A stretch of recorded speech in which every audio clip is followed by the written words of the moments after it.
کچھ خواتین کسی فوتگی والے گھر بھی جائیں تو واپس آ کر اس طرح تبصرہ کر رہی ہوتی ہیں کہ بیٹی نے تو نیا سوٹ ڈالا تھا، اسے تو دکھ ہی نہیں تھا۔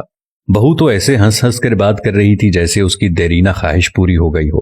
کوئی زیادہ رو رہا ہو تو اعتراض، کوئی صبر کر کے بیٹھا ہو تو مسئلہ، گھر صاف ہو تو تبصرہ، صاف نہ ہو تو تنقید۔ تمہیں کس نے حق دیا ہے دوسروں کو جج کرنے کا؟ کسی کا جوتا پہن کر جب تک خود نہ چلو تب تک اس کے چلنے پر اعتراض نہ کرو۔ خود تو 4 پلیٹ بریانی تناول کر کے ڈکار بھی نہ ماریں اور دوسروں پر تابڑ توڑ حملے۔ خدارا رحم کریں، کم از کم سوگ میں شامل نہیں ہو سکتی تو بلا وجہ ان کی عزت بھی نہ اچھالیں۔ یہ وقت سب پر ہر گھر میں آنا ہے اور آتا ہے۔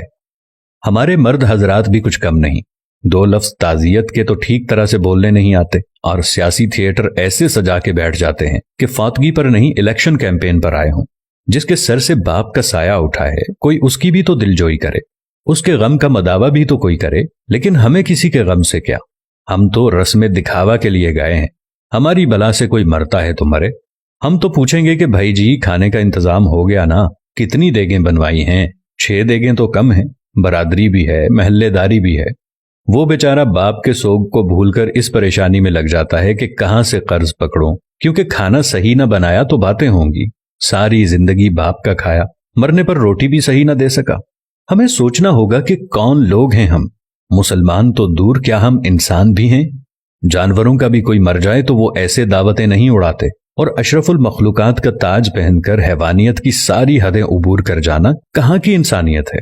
میں نے میت کے گھر میں ایسی آوازیں بھی سنی ہیں، جو دیگ پر بانٹنے میں لگا ہوتا ہے اسے کہا جاتا ہے ذرا پلیٹ میں 4 بوٹیاں زیادہ ڈال دینا، وہ داماد بھی آیا ہے تو اسے کھانا دینا ہے۔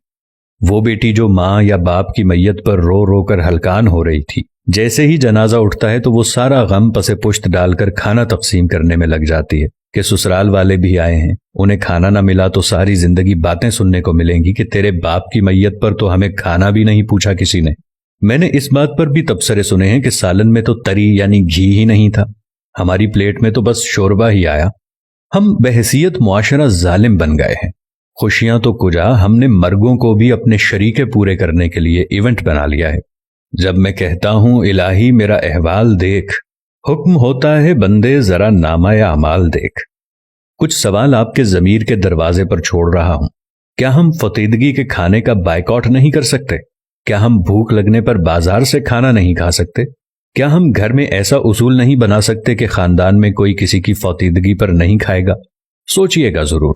اگر میری کسی بات یا عمل سے کسی بھائی یا دوست کو کچھ ناگوار گزرا ہو تو ان سے نہایت ادب و احترام سے معذرت۔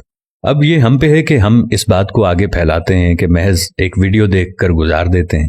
بات مناسب لگے تو ایک لمحہ ضائع کیے بغیر شیئر کر دیجیے گا تاکہ اصلاح کا یہ سلسلہ جاری و ساری رہے۔ جزاکم اللہ خیر۔